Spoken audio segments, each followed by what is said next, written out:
Bismillahirrahmanirrahim. Dear students, Assalamu alaikum. Dear students, in this class we are going to learn a very beautiful and important poem written by Ralph Waldo Emerson. The poem we are going to discuss in today's class is A Nation's Strength. ये एक बहुत ही important poem है जहाँ writer एक कौम की, एक nation की ताकत और कमज़ोरियों के बारे में बात करता है. What makes a nation's pillars high and its foundation strong? यहाँ बिगनिंग में ही राइटर हमसे सवाल पूछता है कि एक कौम के जो उसूल हैं वो और उसकी बुनियादें जो हैं वो कैसे मजबूत होती हैं. What makes it mighty to defy the foes that round it throng? एक मजबूत और अजीम कौम को बचाने के लिए, अपने दुश्मनों से बचाने के लिए किस चीज़ की सबसे ज़्यादा ज़रूरत होती है. जो दुश्मन उसके इर्द गिर्द होते हैं उनसे इस कौम को बचाने के लिए किस चीज़ की सबसे ज़्यादा ज़रूरत होती है. It is not gold it's kingdoms grand go down in battle shock.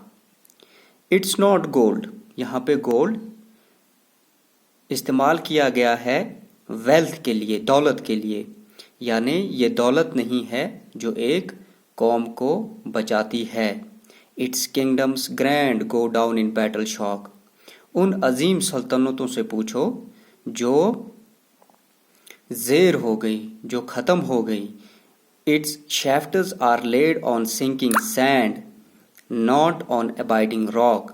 क्योंकि उन सल्तनतों की बुनियाद धंसती हुई रेत पे थी, न कि मजबूत चट्टानों पे.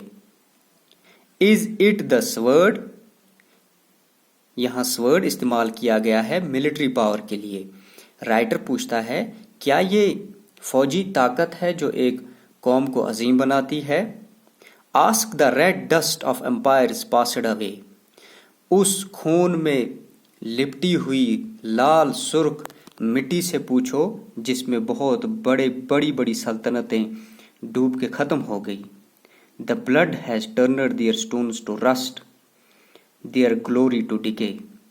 जो खून उनके हाथों पे लगा, उनके महलों पे लगा, उसने उन तमाम सल्तनतों को जंग आलूदा कर दिया और उनकी शान व शौकत मांद पड़ गई.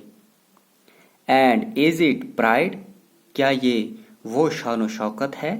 आह दैट ब्राइट क्राउन है सीम टू नेशन स्वीट. जो उन तमाम कौमों की अक्कासी करता था जो बहुत बड़ी बड़ी सल्तनतों के हुक्मरान थे. But God has struck its lustre down in ashes at his feet.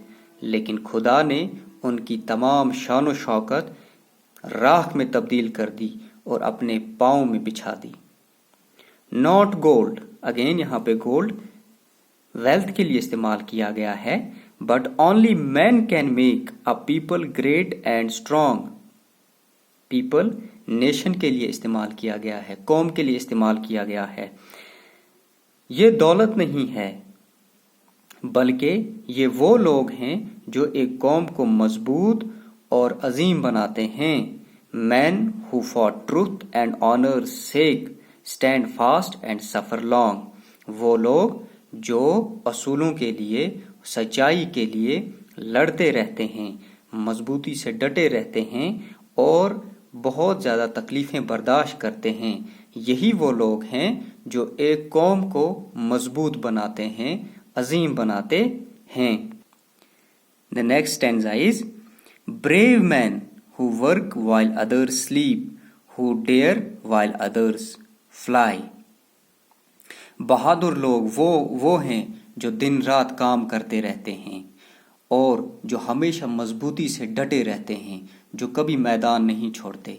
और बुज़दिल लोग वो हैं जो हमेशा सोते रहते हैं, गफलत में रहते हैं और कभी भी और जब भी उन पे कोई मुश्किल वक्त आन पड़ता है वो वहाँ से भाग खड़े होते हैं.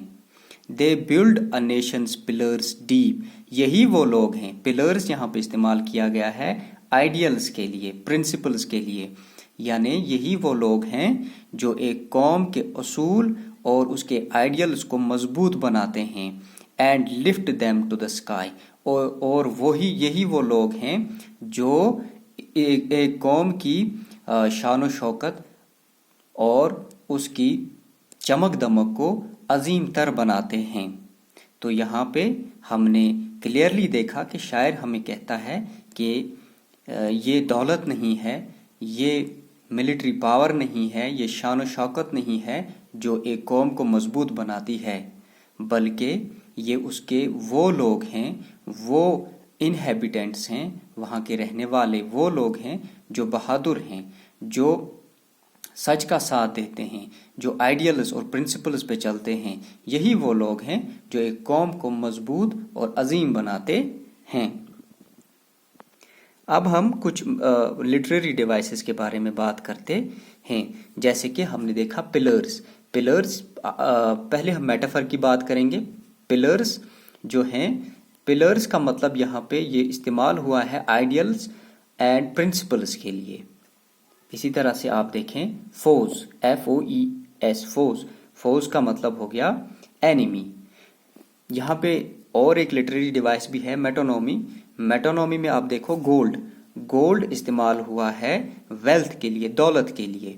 اسی طرح سے سورڈ کے لٹرلی میننگ جو ہے وہ ہے تلوار کے، لیکن یہاں پہ استعمال ہوا ہے یہ ملٹری پاور کے لیے، فوجی طاقت کے لیے. اسی طرح سے آپ دیکھیں اینٹی تھیسس میں گلوری اینڈ ڈیکے استعمال ہوا ہے. گلوری اور ڈیکے ایک ساتھ استعمال ہوا ہے. تو یہ ڈیوائسز اینٹی تھیسس کہلاتی ہیں، لٹریری ڈیوائسز، پوئٹک ڈیوائسز. اسی طرح سے آپ دیکھیں ورک اینڈ سلیپ، ورک اور سلیپ ایک ہی ساتھ استعمال ہوا ہے، تو یہ اینٹی تھیسس میں آئے گا. اسی طرح سے آپ دیکھیں لسٹر اور ایشز ایک ہی ساتھ. لسٹر مینز چمک دمک، ایشز مینز راکھ، یعنی یہ دونوں ایک ہی ساتھ استعمال ہوئے ہیں. تو یہاں پہ ہماری پوئم کمپلیٹ ہوتی ہے. Thank you, have a nice day.